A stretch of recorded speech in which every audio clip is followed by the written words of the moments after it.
My name is Jennifer Gray Thompson, and I am the CEO of After the Fire.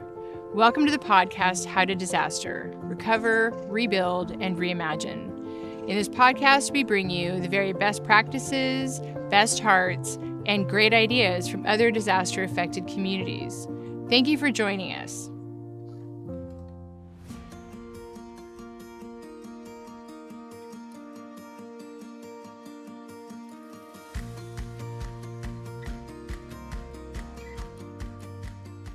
We're back for another episode of the How to Disaster podcast, where we help you recover, rebuild, and reimagine. Today, our guest is Julie Atwood, and Julie is the founder of the Wildfire Project, an international program based in Glen Ellen, California, which is also where we are in Sonoma County.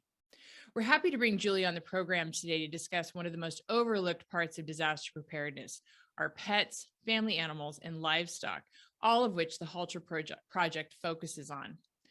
Julie is an animal lover like myself and has many pets, including cats and horses.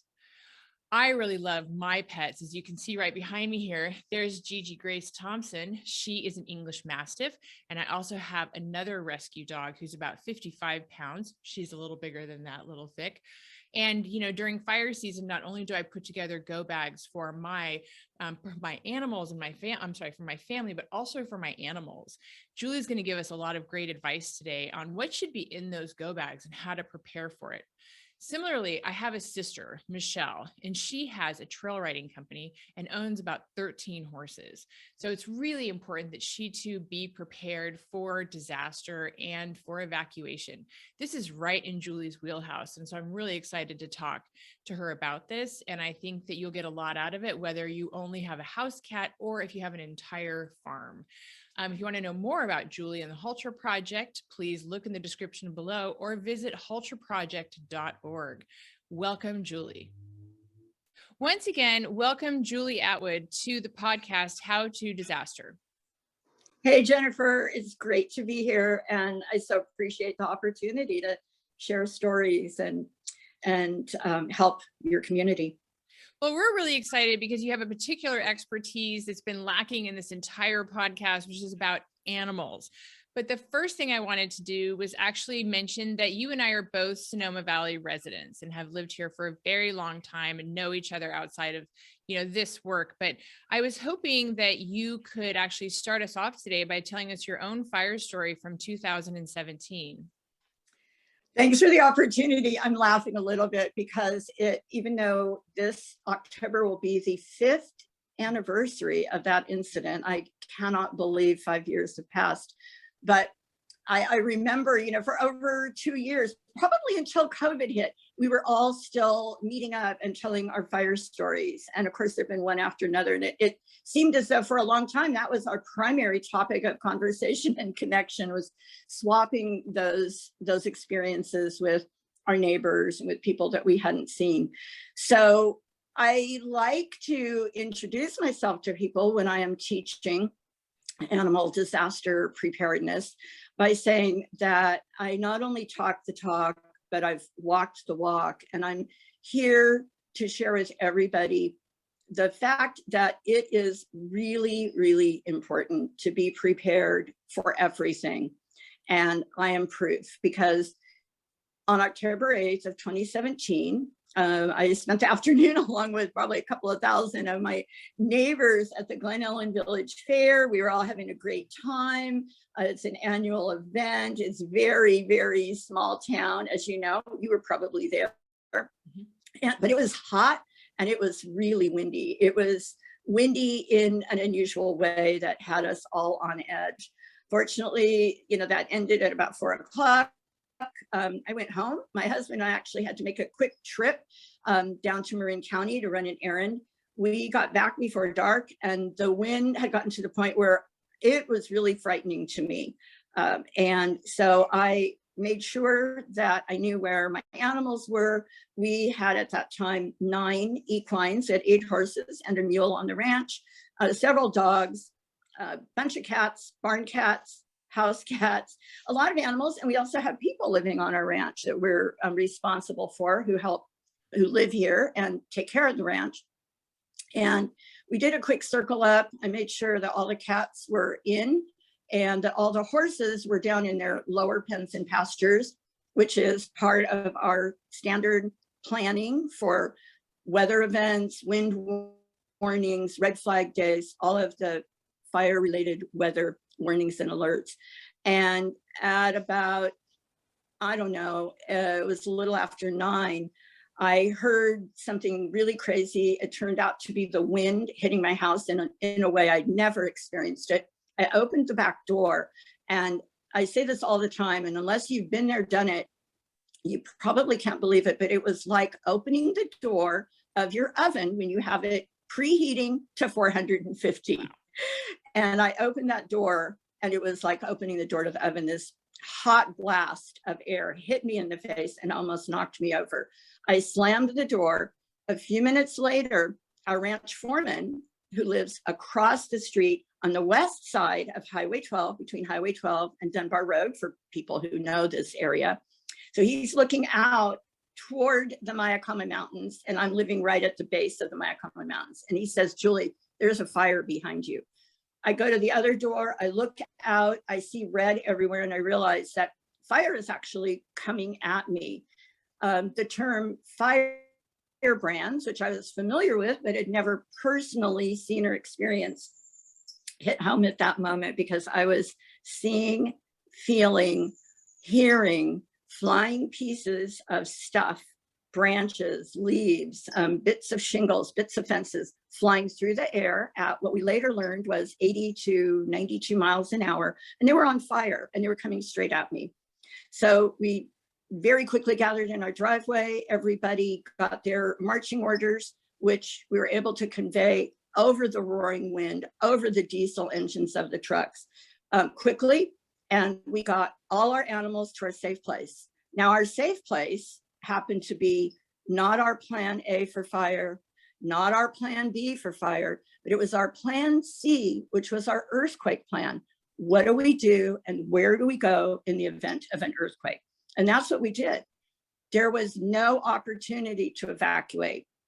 The fire was on this neighborhood, as many people now know, long before there were any alerts, before the fire service even knew. Many of our firefighters lost their homes in that fire, and while they were out trying to take care of us. So there was no opportunity to safely evacuate. There was nowhere to go. The highway was closed all around us. Fortunately, we had a plan. We had a safe place to go that, again, would be really safe in an earthquake, but it was also pretty safe in a fire emergency. We got everybody out in 7 minutes. That's the animals, the cats, the dogs, the people. We convened, everybody checked in, and then we divided up. And there were only 5 of us doing this. We divided up into our pre-assigned, predetermined tasks, taking care of the animals, getting hoses, checking all of our equipment, making sure that we had enough safety gear on ourselves to stay safe. Fire department came through and said, "We can't save your house." We said, "We know, we're okay. Thank you for being here." We thought that we would never see the ranch house again. It turns out that it miraculously did survive through a lot of joint effort. But the most important thing was all the people were safe and all our animals were safe. And they were safe because we had a plan. Could we have done it better? We now know, yes. And the next time, God help us, if it does happen here to us in the same way, we will do it better. But we had a plan. We had a plan B and we had a plan C. We had supplies. We didn't have enough of everything. We did have a generator, but the generator ultimately was damaged by falling trees that left us without power, without water, in a very vulnerable position. We were able to get that fixed, but if the fire had come back immediately, we would have been in much worse condition, and we wouldn't have been able to save the structures that we did save. But basically, I'm here to tell everyone that having a plan and being prepared to save yourselves and your animals in anything that you can imagine or might be likely to happen to you where you are and where your animals are will save lives. People tend to focus on. Oh, go ahead. Sorry. I just want to stay in this personal for just a moment, then we'll move to all of your great advice for the rest of it. But you know, it's one of the things that I can tell the audience is that as somebody who also lives in Sonoma Valley, that the level of damage that was in your area was really striking. It was like a bomb went off. Just you know, a quarter of the housing stock was destroyed in that fire for Glen Ellen. It was awful on both sides of the road. And from a person, just as a personal note, like 2 weeks later, when I went back to work at the county and I finally was in Highway 12 was open again after the fire started, maybe 3 weeks later, I was looking over your ranch when I looked up and I said, okay, this is what I want my life to be about from here on out. I want it to be about helping this place rebuild. So I always associate you with that moment in my life, just so you know. But thank you for that. Well, you know, but it's sort of remarkable that I think one of the things that when I hear your story, like I'm sort of sitting back in that moment, I think for people who are not familiar with wildfire, they think of wildfire as being somewhat orderly, and then it comes through and it does one thing, but it really isn't like that. It's really like a game of ember cast, which you mentioned in the very beginning. It's really as soon as the wind shifts, then it makes runs at different areas. And in our case, the fire was really perilous for about 10 days. It wasn't like a 3-hour event. It was really, or a 30-second event. There are all different, you know, bad sides to every disaster, but fire is particularly terrifying in this one way. I'm really curious.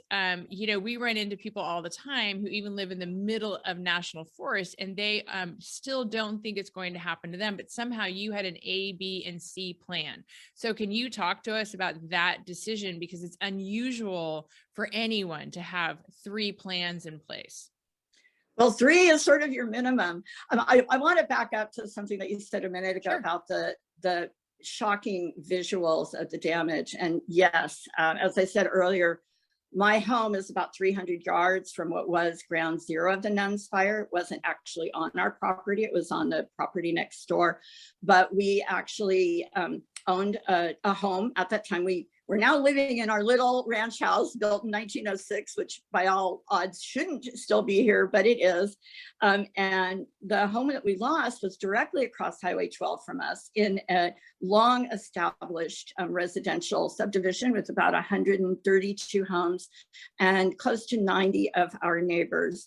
And we lost their homes in that one area, just a few blocks. And of course, all around us, you know, up and down the hills, just right along Highway 12, there was such devastation.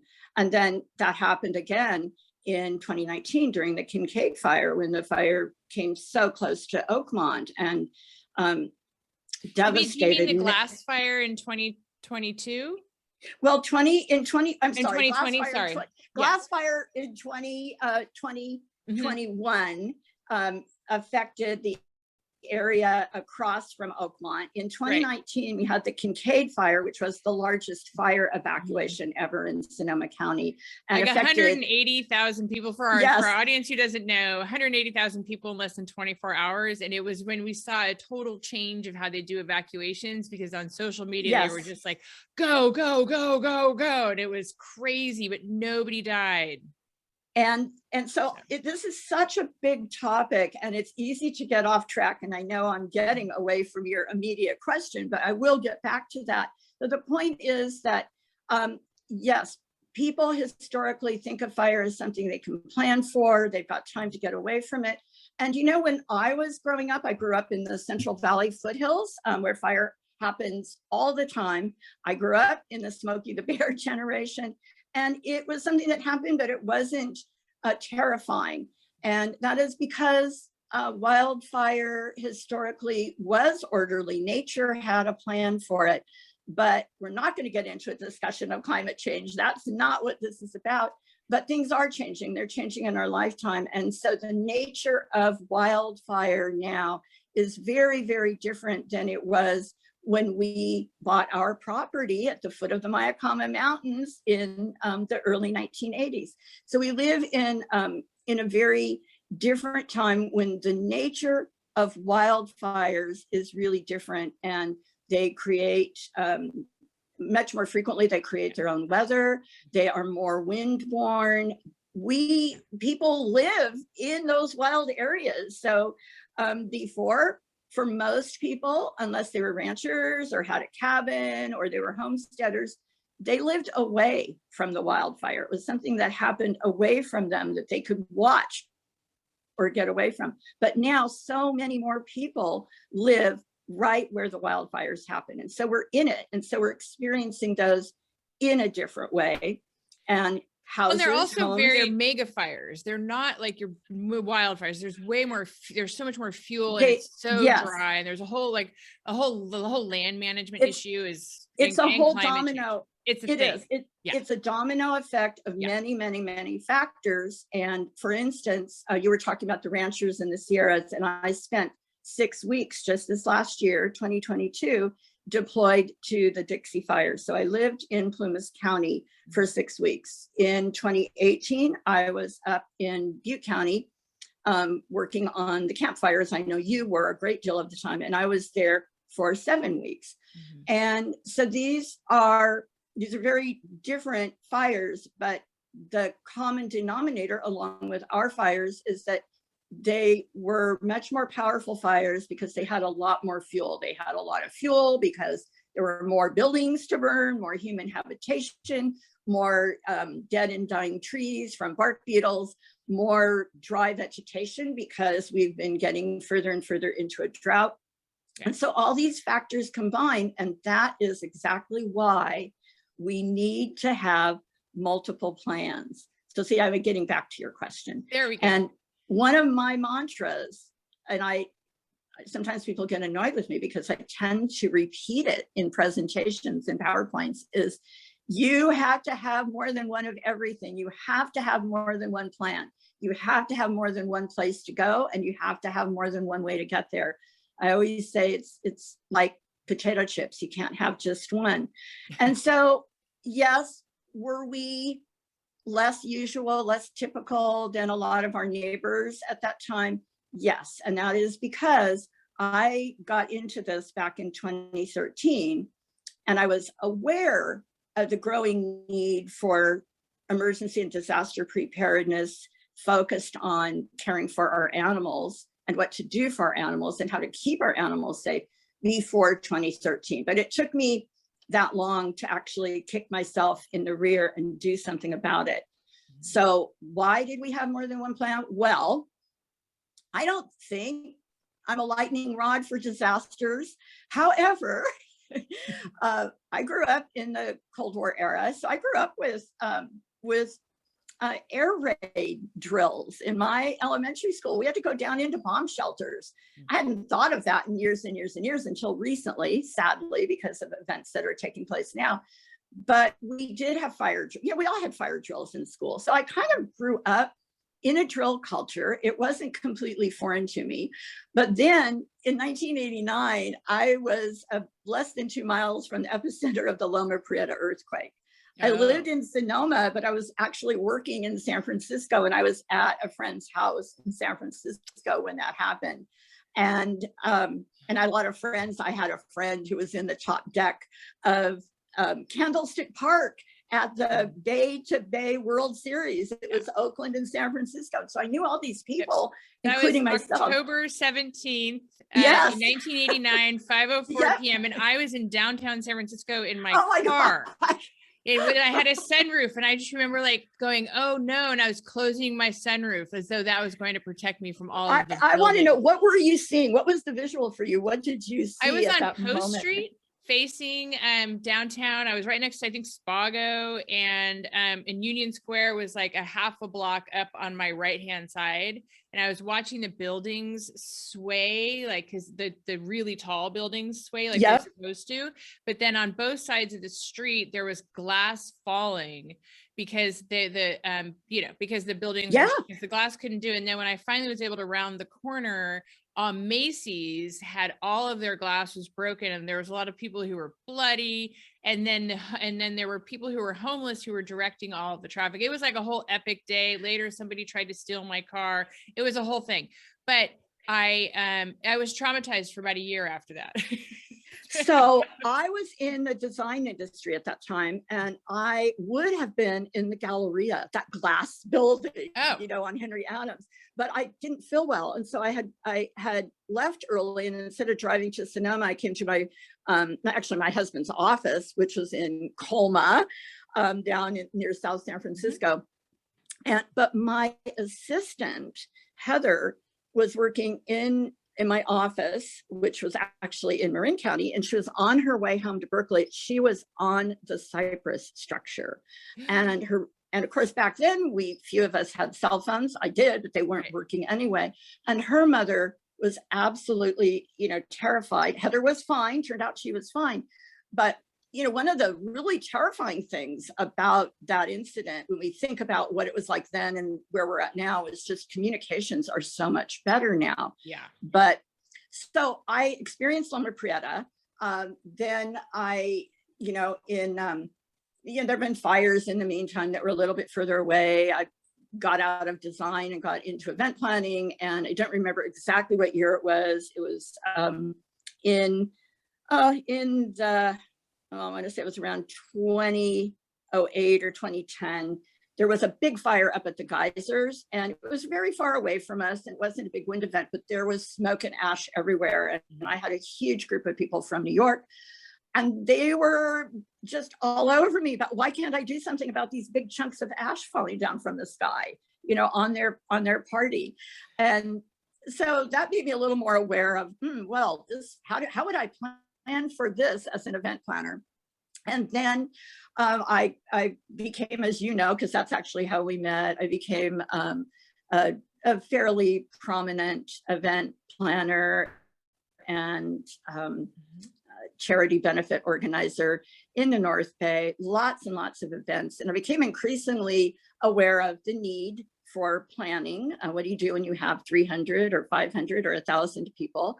Or, that was before the huge events in San Francisco, like Salesforce and things like that.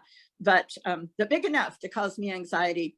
And then in 2014, I had a really large group of people here in town for a week of events. And on August 24th, 2014, we had the Napa Vallejo earthquake, which was relatively small. I think it was 5.6, but that had a huge impact. So that was another wake-up call. So that's the answer to your question. Why do I have multiple plans? Because been there, done that, see the need and the helpfulness and the potential life-saving capability of having more than one plan. Have as many as you can. Stop and think about everything that can possibly happen. Yeah, it's going to cause you some anxiety right now, but I can tell you personally, it will help you if and when something happens. Do you think, so one of the things that in my family that in our planning, because one of the things about Sonoma County that the listeners may not be aware is, sure, we had this devastation in 2017, but we've had 3 mega fires since then that were really terrifying. And so, we expect it to happen. We know it's going to happen. And also many of us have experienced now compound disasters. You had COVID with mega fires, and then of course, earthquakes. So all of those things, right? I think about it in terms of, what do I need to take care of myself and my family for a minimum of 3 days? And so I'm wondering, I love some of the stuff that you put in your materials about thinking about your animals, like if you have equines, then your water needs are going to be one thing. But if you have dogs and cats, it's going to be another thing. Like I have an English Mastiff. She's a very large dog. So I need to make sure that I am totally prepared to take care of her for 3 days. Like I had to, I was evacuated with both my dogs in 2017. I just slept in my car with them because they loved it. They thought it was the most amazing time ever in their lives. But so at least you were warm, right? Oh my God, seriously. I have a video that I took that night out at Sears Point, and my Mastiff is snoring and she's spooning with me and she is so happy. She was like, I can do this fire thing all the time, Mom. It's all good. But I thought, I could never have a vehicle again that I'm unable to sleep in every car I have has to be big enough to sleep in. Or, communications plans. Like we have a family radio network that everybody has their own two-way radios that go 30 miles, right? It's not going to always work, but let's talk about smaller animals first, and then let's move up to livestock. What is your what's your advice? Talk to us about like a dog and a cat. Let's start with a cat, because you have taught me a lot over the years. I'm a cat person. Yes, you are a cat person. I've almost always had dogs, but I'm a cat person. Yeah. Right. But I recognize that, especially when our fire season really starts kicking up, though, I think the things about like having a pillowcase, like there are some really practical advice that you share with people around cats. Let's start with cats. Well, I want to back up for a second, because Sure. I want to address something that you said in the very beginning, and I'm going to stop you at 3 days, because 3 days is so last decade. Okay. Jennifer. Well, I think minimum 3 days. I think actually up to a week. I'm going to start with minimum. that. I'm going to start with what do you need and how much do you need? And we have a ton of material that people can look at, access, download, print, put on their phones, whatever, to help them plan, identify their needs. So first, going and staying. So what do you need to evacuate, and how much do you need, and what are you going to need for your stay crates or your shelter in place emergency supplies? So how much you need first is going to depend upon what you have, who you have to take care of. And we always start with the people. And yeah, in the old days, it was always, have enough for 3 days. So now for people, the general thinking is have enough for, 3 to 5 days or a week. With animals, I tell people that if you're evacuating, your basic needs for your small animals, and I'm just going to lump, mobile, everything that is a pet, a dog, a cat, a bird, your reptiles, your bunnies. In general, if you are evacuating with your pets, your house pets, you should plan to have at least enough of all your basics for 7 days. And you need to have more of things like special diets, medications, parasite control.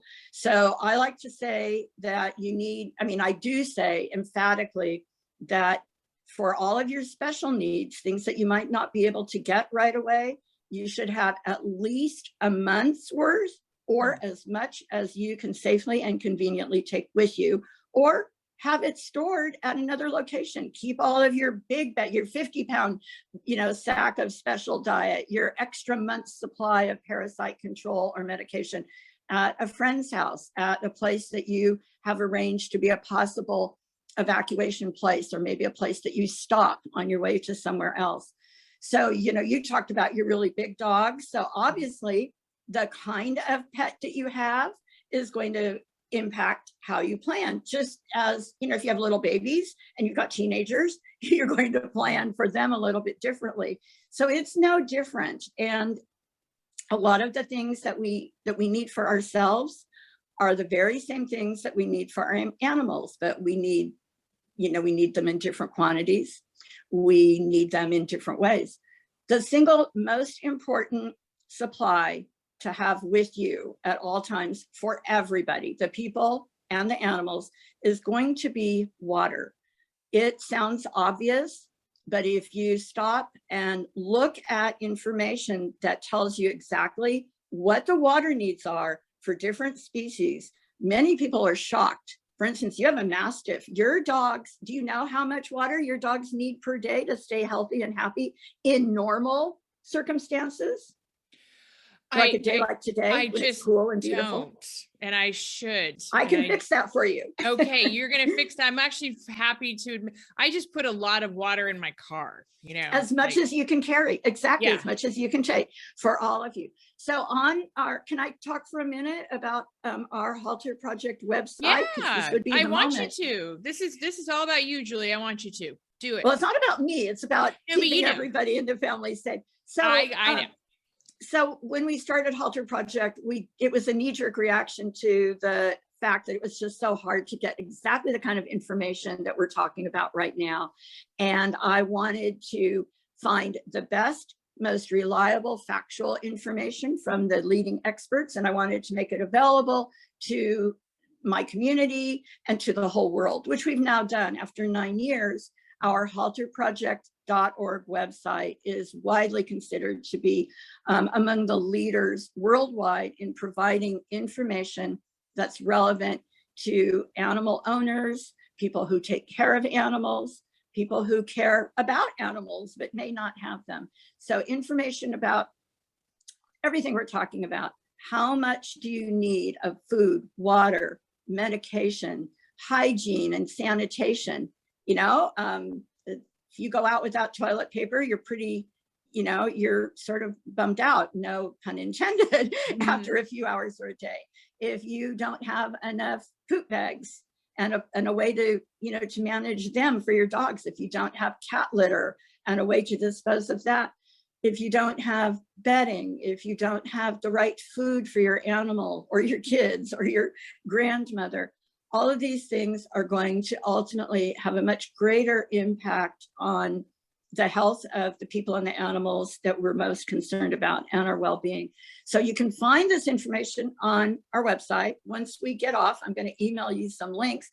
We have charts that you can print out that tell you exactly how much water you might need. So they're all recommendations. You need to take your own animal's health, weight, activity level, you know, the climate, what is the weather doing, but it will tell you exactly how much you need. And most people are shocked when they learn how much water they really need to take care of everybody. And of course, with people, it's not just drinking water, but sanitation becomes important. And if we're taking care of our animals, hygiene and sanitation are important, not just for them, but also to keep ourselves healthy. So how much do you need? It's going to depend upon what type of incident you're planning for. What's the weather doing? Today in our area, it's beautiful. It's really cool. It's cloudy. None of us need, there's humidity in the air. It's moist. It could rain. Where you don't need quite as much water or nearly as much water as we would as if the weather, you know, was in the 80s or 90s. And then of course, as we get further into summer, our relative humidity is going to drop. Or if we live in the mountains, we live in a dry climate. Yeah. If we're going on vacation with our pets and we're going from, you know, you and I live in a coastal valley, it's got more moisture. If we're headed up into the Sierras, we're going from a coastal climate or a semi-coastal climate up into a very dry climate. And altitude really has an effect, has an impact on our animals, just like it does us. So you need to think about all of those things. And so having a plan, not just for evacuation, which of course is a good place to start, but having a plan for vacation.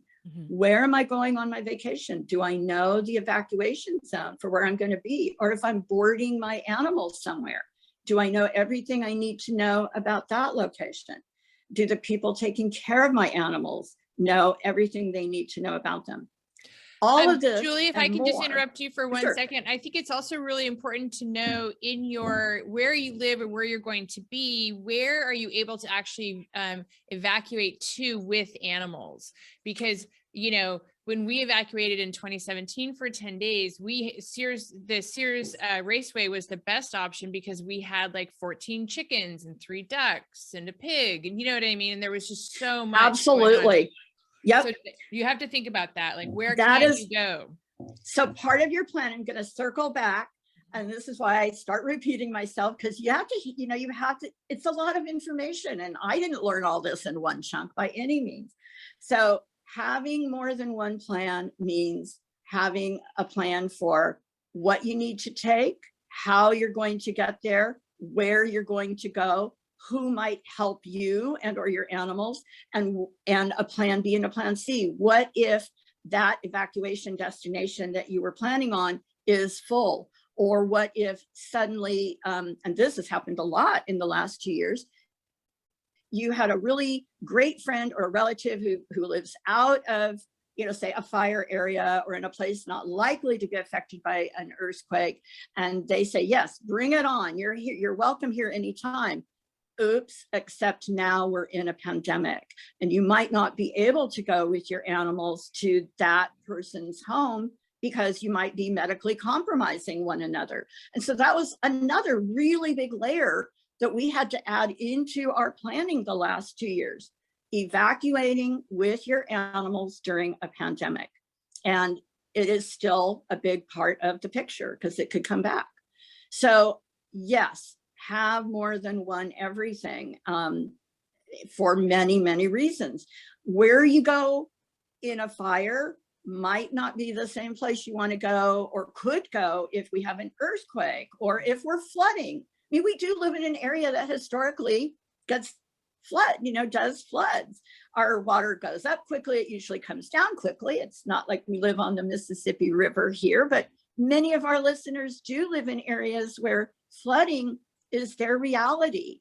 And you may not be able to evacuate to the same place every time. The flood waters may impact different roads, different communities in completely different ways. The same applies for people who live in areas prone to severe winter storms. So the importance of knowing where you're going to go and how you're going to get there, what the various routes might be, and knowing how to get that information, which is another part of the picture. It's a huge part. Important. So Julie, I'm gonna pause for just a moment. Right. And when I come back, we're gonna do a quick commercial break. And then when I come back, I would love for you to talk to us about livestock and equines, because my sister, as you probably know, owns Sonoma Valley Trail Rides. She's got 12 to 13 horses. This is definitely something that, I did not know she was your sister. That's my sister. Yeah. Isn't that cute? Now, Michelle. Which one? Michelle is your sister. Yeah. I did not know that. Yeah, that's my sister. She's adorable. I've been trying to connect with her for a very long time. Okay, well, I can probably help you out there. So first, we're going to take a quick commercial break. Okay. And just so that our listeners, to remind you, we are speaking with Julie Atwood. She is the founder and executive director of Halter Project, and we will be right back. Fannie Mae provides mortgage options for you and your family. If you have a mortgage owned by Fannie Mae, you may have financial options available after a disaster, such as forbearance plans, deferral of payments, lending assistance, and counseling. Find out more from our Disaster Response Network. Go online at www.knowyouroptions.com/relief or call 1-877-833-1746 today. And once again, we are back. We're here talking with Julie Atwood. I'm really excited because we are talking about how to safely go and stay with your animals, evacuate, and then have to be away from your home perhaps for several days, and how to do that safely. And Julie is an expert in everything from your basic house cat, dogs, all the way up to equine, horses, livestock, things like that. So Julie, can you take us through, you do a lot of work with training firefighters, training a lot of different people on how to safely evacuate livestock and horses. And I'm not sure that most people realize that that's actually a lot of times the livestock has to be left behind when people evacuate. We have a high mortality rate, which has happened in the past several years with livestock. But there are things that people can do, including I love that you talk about this all the time, have mini plans, ABC. Talk to us about GE and F, right? Talk to us about best practices then when you have horses or livestock, llamas, goats, whatever. So a couple of things I just want to say, because a lot of people may be interested in listening to this who know me. So I am not an expert in everything, but I do know a lot about a lot of animals, and I'm something of an expert, like we all should be in the animals that I have. Become your own subject matter expert on the species that you have. I do help facilitate training for firefighters to do different things. There are a number of programs around the state evolving as we speak to help. I'm going to start with the production livestock people, because you sort of emphasize that, and then we'll back into equines and large companion animals. But yes, we live in California, and many of our listeners live in equally or even more agricultural areas across the country that are frequently impacted by weather events. It could be a fire, it could be a tornado, it could be a hurricane, it could be a blizzard, it could be all of those in the same year. And so, yes, often our large animals need to shelter in place. That is going to be sometimes the only option. In many cases, it's the best option for a variety of reasons. And I do want to say that one of the things that we stress as part of our have more than one plan for everything is that plans for sheltering your pets as well as all other animals in place is just as important as having an evacuation plan, because there may be times, for instance, after an earthquake, when evacuation is not an option. But right now we're going to talk about the large animals. So starting with livestock and then backing up, in many areas and in California, there are local, sometimes county-specific programs, sometimes statewide programs that help ranchers gain access to their properties to take care of their livestock. Sometimes it's to evacuate out key production animals like mamas and babies, but most of the time it's to get in, check and see if they're safe, take care of the animals that are injured, get in there with a vet or other resources, check on fencing, and most importantly, get water and feed into them. And so there are training programs and ag pass programs across many parts of the West and other parts of the US and other countries like Australia and Canada, where ranchers and their resources, so the people who bring them hay, the people who might bring them water in trucks, the people who can come in and fix their generators or keep their dairy equipment running, can get in to help them if they are participants in the Ag Pass programs. So right now in our area, those programs are not standardized. Many counties have a slightly different program, but they all have one thing in common, and that's safety training for the ranchers, their workers, their family, and their resources, so that they have a credential that's registered with the jurisdiction that their animals are in, that's identifiable to emergency services such as the sheriff, highway patrol, the fire agency, which could be National Forest Service, it could be CAL FIRE, it could be a local fire agency, that identifies them as people who have safety training and they're not going to jeopardize the safety of themselves, their workers, or first responders. So that's really important, and it's a really great, beautiful thing that so many people are coming together and working on those programs. I know that one of the areas that you're alluding to where there was really high mortality, because I know you were up there a lot, was Butte, Sierra, and Plumas counties in 2021 during and after the North Complex and Bear fires was very, very, very sad. Difficult. Very sad. So moving and a lot of lessons learned, but again, that goes back to one of the things that we were talking about earlier, just that fire moved so incredibly quickly. And the ranchers in that area are legacy ranchers. They've been ranching on those allotments for decades, most of the 20th century. They know their way around backwards and forwards. Their animals know that territory, but the fire moved so fast that nobody was able to do anything safely. And I just can't express my admiration enough for those ranchers who just kept going back for days and weeks, searching for every single animal, to make sure that the animals, if they were deceased, they could verify it. If they were alive, and many of them were, they found little pockets at the bottom of a stream, or they found a patch of green grass and they circled that. So there were some happy stories, but many lessons learned.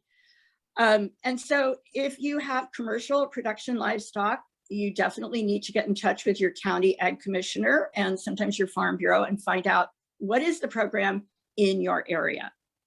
Moving away from production livestock and talking about the backyard farm animals and our equines, our horses and our mules and our mini donks and all the critters that so many people have in our areas.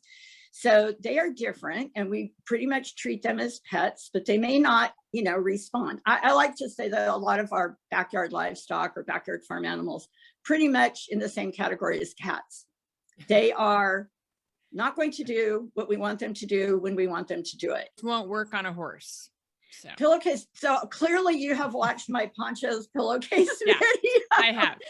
So that is Poncho. He was my cat, and he rode out the 2017 fires with us. He was one of the cats. He was the least happy because he got, unfortunately, everybody had just gone to the vet that week, and I had not put all the carriers back in the right places. And he was really big. He was about 18 pounds, but somehow his carrier ended up in the barn with the little 10-pound cats and the little 6-pound cat. And the only carrier I had immediately at hand at that moment was one of the little ones. So he got stuffed in it, and he was not happy. And then when I realized that I needed to not only have the cats in the safe place, that was my original plan, but I wanted to get them all out into the arena with all the other animals where I could keep an eye on everybody together. He was really not happy because they set all the carriers next to each other. So it means that the barn cats who didn't really know the house cats were all in a row, and they were basically really pissed off. People who have cats know what I'm talking about. Eventually, I was able to go separate them, put towels and blankets over them. Things calmed down. The horses were all fine. They had their food. They watched things from a distance. But yeah, so cats, equines, chickens, you mentioned pigs, all those animals, they're animals, and most of them are prey animals. Some of them, like our cats and dogs, can also be predators, but in many circumstances, they're not the apex predator, which means they become the prey, which means that they are going to respond and react accordingly.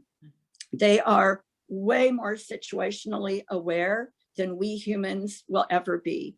We have to train ourselves constantly to be situationally aware. It's a favorite, term in the fire service and emergency services. And it means have your head on a swivel, look up, look down, look all around, everything that's going on around you. Well, animals are the experts. They are the subject matter experts in situational awareness. They have evolved that way. Their senses are way more acute than ours are. Their bodies are designed to, horses, for instance, have really long necks. Their eyes are set on the sides of their heads, and their heads and necks are designed to be very mobile, very pliable. And so they see in ways that we don't. They're designed to be able to see what's coming from the sides as well as what's coming in front of them. And they can't see behind them. They have blind spots. They have a very narrow blind spot directly in front of them, but the rest of their bodies, their anatomy is designed so they can whip around. A horse can turn 180 degrees in a split second. It can whip its head around and see what's going on behind it. Cats have whiskers and extremely acute vision that can adapt very well to dark conditions. Our dogs have extremely acute sense of smell. So everybody has a specialty, but they know when something's up way before we do. We know that because they always know hours before that it's vet day, right? They always know. We might forget if we don't have it on our calendar, but boy, they sure know. So when something's up, when something's happening, it is going to take longer, be more challenging to evacuate our animals, get them loaded, get them into the car, the carrier.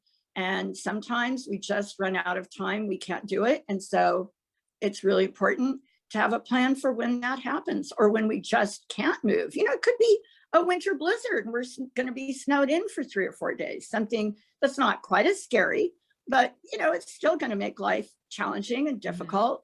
And our goal is always to keep everybody healthy, starting with ourselves. So when you can't evacuate your animals, you're talking about sheltering them in place. And so when we're talking about shelter in place, that's the same as having our emergency supplies for ourselves. Our emergency services, Red Cross, PG&E, they're always reminding us to have a stay box or a stay crate with our emergency supplies.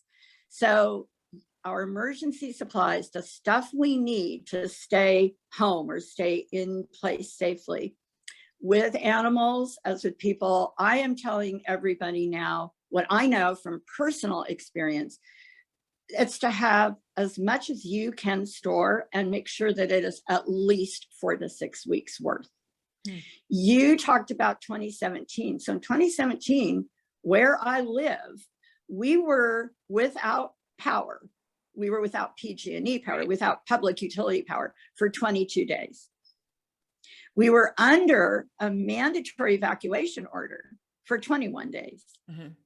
Now we were able to move around because we had access as disaster service workers to get in and out of our area. But had we not, we're in the same fix as everybody else. And I was really prepared for my animals, but you know what I wasn't very prepared for in that instance? I really didn't have a lot of emergency food. And I will tell you that I can now, I have identified which horse cookies taste better than human trail bars. And I know that from personal experience. And when a firefighter brought us some tomatoes from somebody's garden that they had passed through and a loaf of bread he got at the store he stopped at, that tomato sandwich was the best thing I'd ever tasted. Oh. I didn't have a bath for 8 days. I didn't have a good meal for 8 days. And now I am much better prepared. But also, I don't think people are, I think that I know that it surprised many of us to have lost Wi-Fi. That, and they have since fortified them more, but often, and cell towers burn all the time in these mega fires. And so people have to think about that too. And really think about, like, how do you have, how do you stay in touch? How do you stay in touch in a duplicate way? How do you, and if you say that you needed something for your animals, and if you had somebody in a network that you could ask for, I don't know. So I just want to throw that out there because no, it is a perfect segue. And again, what's the key? It's have more than one of everything, have a backup. Sure, we're all connected to our phones, but I think most of us everywhere know that in any type of emergency, usually a weather emergency, our phone is not the most reliable source of communication. And in 2017, we had, I think it was 42 or 44 cell towns go down. And now that situation is better, but it doesn't take much to knock us out in our area. And, long before those fires, again, we live in an area where every single winter, we would be without power for 2, 3, 4, 5 days. Wouldn't have that back in the day before we had cell phones, we wouldn't have phone service. I mean, we have so much more now than we did, say, 10, 15, 20, 30 years ago. But the flip side of that is that we are much more dependent. Yeah. And that is a really scary thing. So you're talking about how do we get information? So have more than one way. Definitely keep all of your emergency contacts on your phone, but also keep them in a notebook. Go old school, get one of, those cute little address books that we all grew up with. Keep it in your backpack, keep it in your purse. Put everything on a memory stick, even though they're kind of going out of style. You never know. The point is, even up in a cloud so you can access it. And you want to know, like, your dogs. I mean, they should have their rabies on their microchip collar, make sure they're microchip. But also, in case for some reason you don't have the rabies on their collar, if you go someplace, they may want proof that they are fully vaccinated too. Just another. So that's something that I usually get to. Since you mentioned that, I'll jump in to the absolute importance of making sure that, especially in your go kits, your evacuation supplies, you include all of the same information for your animals and about your animals that you have for yourself. So starting with health records, vaccination records. Microchipping is so important, and microchip registration. If you got your animal from a rescue, make sure that, or you adopted someone else's animal, make sure that you've updated that microchip registration. And where do you keep all that stuff? Keep it in the cloud, keep it in a binder or a grab and go folder. I just taught 140 students at Windsor High School who are in a public safety and health program about the importance of animal emergency kits and stay crates. And we did a whole demo on all different ways to keep your family documents and your animal documents. Of course, I always include the animal documents as part of the family documents. But again, you can't just rely on it. What if you have it in the cloud, but now you have no access? Right. What if you have it on your phone, but your phone's not working for whatever reason? What if you had it only in a little address book, but oops, it's in the purse or the backpack that you didn't get? You need fail-safe for everything. I think it also cuts down on the level of anxiety that you have while you're undergoing the process. Totally. Huge. It does for me. It does for me. My husband makes fun of me because I have and sometimes, I have things in so many places. Sometimes I do forget, but in case I forget where I put one thing, I know I can find it somewhere else. Yeah. Here is a story, again, from 2017 and 2018 from a really, really good friend of mine, somebody you probably know, but we won't mention names. So she's a person who is fortunate to have houses in a couple of different states, and her dog is probably equally important to her husband, which is saying a lot, and her grandkids. And because I'm her friend, I beat her up and made sure that she had a plan for her dog. Both of the places she lives are places that burn, and frequently and historically. And she also has a really cute dog, and I thought he'd be really photogenic, and I really wanted to build some great ready resources for him. When 2017 happened, she was actually not here in Sonoma County. She was in a place in another state that was also having really major, major fires. And she did have to evacuate. Afterward, when we were all swapping our fire stories, she said, I had everything for my dog. He was so well equipped, but I ran out without my reading glasses, my underwear, and I didn't have any socks. So she said, so now my an extra pair of glasses and underwear and socks are with my dog's ready kit. And you know what? A lot of my important stuff is with my animal ready kits, because I know that they're there. I know where to find them. And if I'm taking care of my animals and I need eye drops, or I need, to change my contacts, or I need sunglasses, I don't want to have to stop and go someplace else to get those things. I have my own little kit right there. I also have cash, with a little bit of cash in small denominations. Cash machines don't work. Yeah. You might be fine, you might be evacuating, but what if you have to stop and get something at the drugstore, stop at the market to get food, stop and get gas? So we are very fortunate to have technology working for us, but we cannot depend on that. And we can't let ourselves get complacent by having just one place, one way to get information. While we're talking about it, let's talk about emergency alerts. Because if you have animals, do it. You need to know what's happening out there in the world beyond what I can see or feel or sense. And might I need to be thinking about evacuating? Is it time for me to put my shelter in place plans into place? And we got away from that. We didn't ever get to horses, and we will. But how do you get that information? So you should be signed up first and foremost for your county emergency alerts, wherever you live. It's not a one-size-fits-all system. Every place has a different way of doing it. What's important is that you know where to go and who to get that information from in your county. Most counties in our country, in Australia, New Zealand, and Canada, most places have what's called a ready website. Might be countywide, might be statewide, or it might be your county's emergency services. Everybody has one, and just about every place around, I think, where this audience is listening, will have a local agency website. And it might still be even in old school phone books. It might be printed, on your newspaper's website.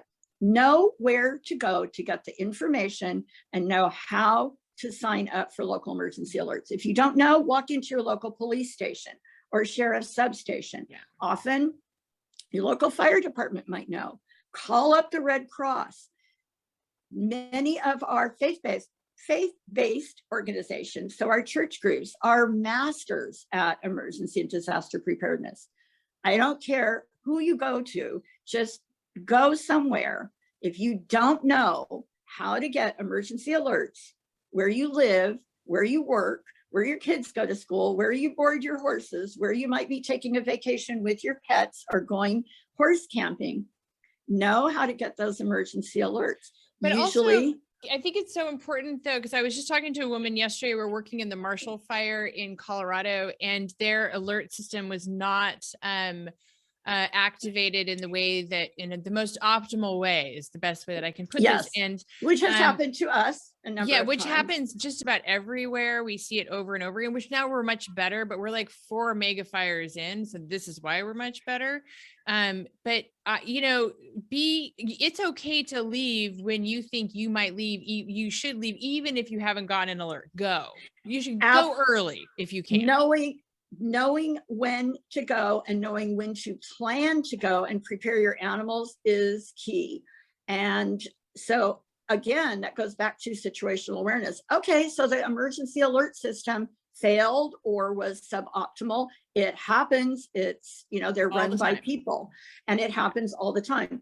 But don't wait for somebody to tell you what to do. Know the warning signs. If you smell smoke, if you see smoke, you should be paying attention. If you can see smoke and you have animals or you have grandparents, you should be making tracks now.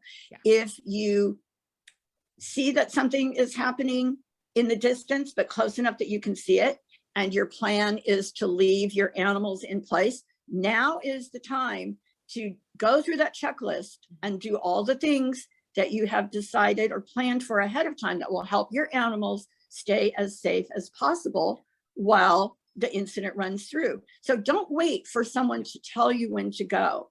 If you wait for an evacuation order that's mandatory, and that can mean different things in different areas, but whatever the order is where you live and where you're listening, if they are saying you have to go now, that is very often going to be too late for you to get your big animals out, or even your cats or your chickens or your pigs safely. And don't like talk yourself out of it by saying, oh, I'm being a spaz. And, you know, don't do that. Just do whatever you need to do. One of the things that, because we only have a few minutes left, that I really did want to come back to is I think it's been very alarming for us, because this is not even a leading question, because I'm genuinely curious about the answer, is when we see these videos of people in, you know, with horses trying to, and they need to get them out of the barn. And then the decision is, do you just let them run if you can't move them? Because you see them freaking out in these enclosed spaces. It's a really big topic. I happen to be very close friends with 2 of the subject matter experts on that in the world, 2 incredible people. One is a vet, one is a fire training instructor and expert in animal technical rescue. Here's the short answer. Number 1, never leave animals of any type locked inside anything, whether it's a barn, a shed, a chicken coop. Never leave them locked inside a structure that can burn. Number 2, when you turn your animals out, especially horses, make sure you close the doors, close the gates behind you, because the animals still consider that structure to be their safe place. They don't understand that it may be the most dangerous place. So close those gates, close those doors. Do you let your animals out? Do you cut the fences as a last ditch effort? Ideally, in our area, and again, the thinking is different in different parts of the country and different parts of the world, you need to use your common sense. Ideally, you're going to discuss this in advance with your local fire service and emergency services. If that pasture, if that fence, if that corral is near a really busy road that's likely to be a road highly utilized by emergency services, no. It's much more dangerous for the animals as well as the first responders to have loose livestock. If the fence is going to burn, then you need to let emergency services, you need to let animal services, or in the case of commercial livestock, the county agency that is dealing with commercial livestock, know their livestock in this location. It's very possible that the fence is down, there could be loose livestock. Having that awareness is going to help save the animals' lives, and it's going to save responder lives.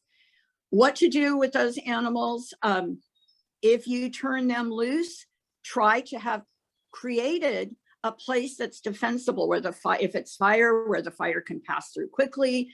Grass fire generally isn't going to hurt. Take off their masks, their halters, their leg wraps, their blankets. Do not leave anything on them. If they are not microchipped, take a few minutes to put some type of visible ID on them that won't burn. Usually it's going to be spray paint or a livestock crayon. As soon as you yourself get to a safe place, get on the phone and get in touch with the animal hotline to alert emergency services that there are animals in the area. How do you get that hotline number? You check with your local county animal welfare agency, your ag commissioner, sometimes your Department of Agriculture, Department of Emergency Services. Again, it's going to be different in different locations. Here where we live in most of California, for pets and companion animals, that hotline is going to be under the authority of our local animal control or animal welfare, and often our community animal response team. And if you have commercial animals, it's going to be the Department of Agriculture, Ag Commissioner. So how to make that decision depends entirely upon where those animals are, where are the hazards, how close are they going to be to hazards. We have a lot of information about that.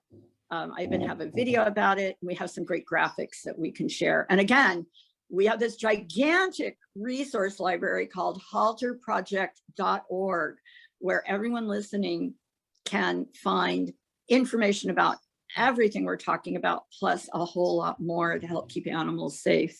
I love that. We're going to actually link that. So we're going to make it so easy that people aren't even going to have to Google, or we're just going to send them right to your resource library. I was thinking, my second cousin, Gary, and his wife, Jean, they lost their home in the Woolsey fire, and they actually lost like 3 mastiffs because they were in their kennels.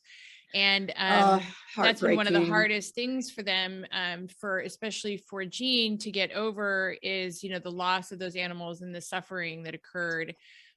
Because, the fire, they'd been through a lot of fires in Malibu Canyon, but they just move fast. They're not your normal wildfires of yesteryear. It's a totally different animal. So you have to be prepared for that. I really want to thank you, Julie. You are a wealth of knowledge and passion, and it's really great to, turn around and see somebody from here, who's been so personally affected, but also who takes this, you're very passionate about this, and you're very driven. And, I don't often see people still in this space years later, and you were in it before too, but it can be a very grueling profession, if you will, to be in disaster while we're also my new 24/7 job. Yes.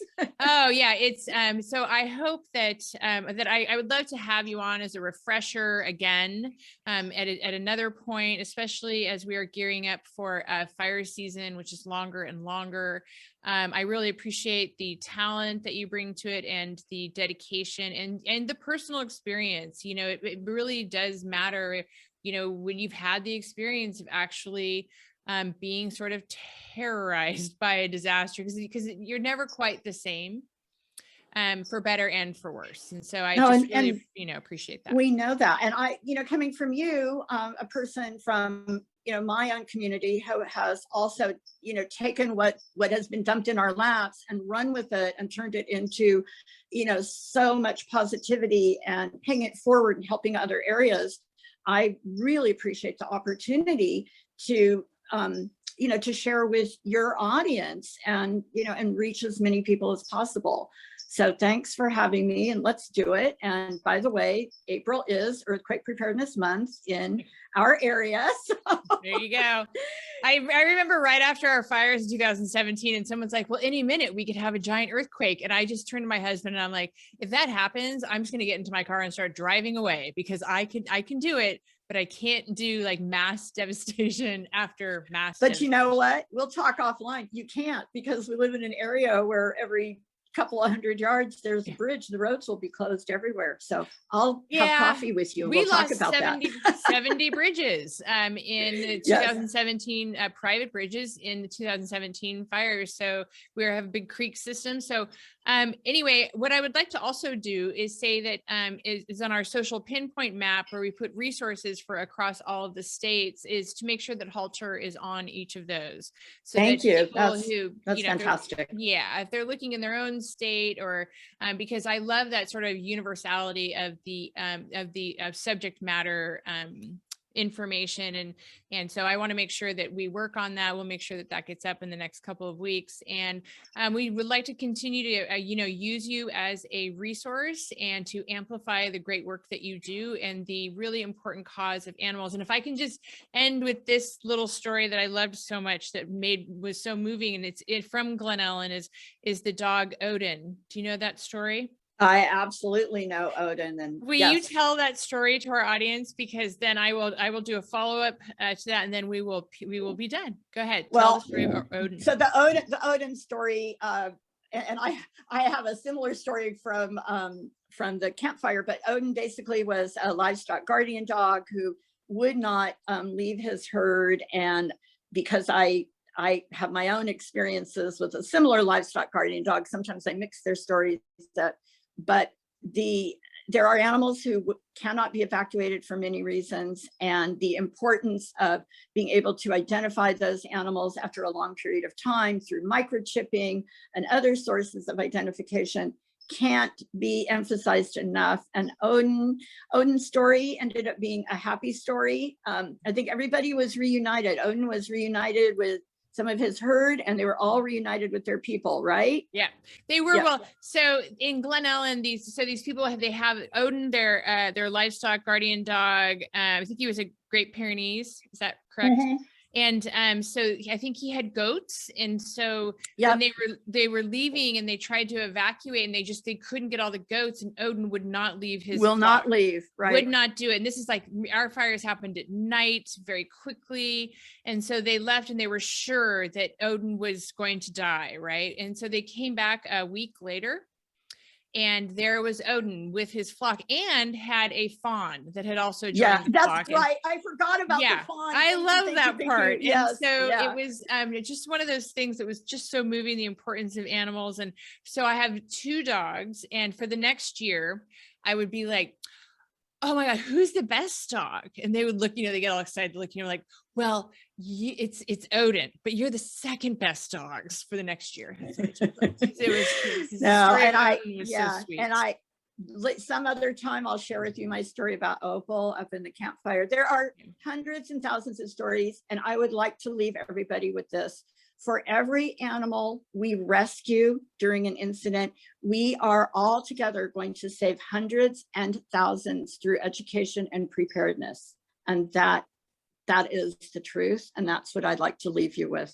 We can go ahead and end there, and please do visit Julie's organization. We're going to put all of the links in free resources, vetted resources. Getting good information is so important for disaster preparedness and response and recovery. So once again, thank you so much, Julie, for being on How to Disaster. Thank you for joining us on the podcast, How to Disaster. For more information, please visit our website at afterthefireusa.org. And if you liked this video, please hit subscribe.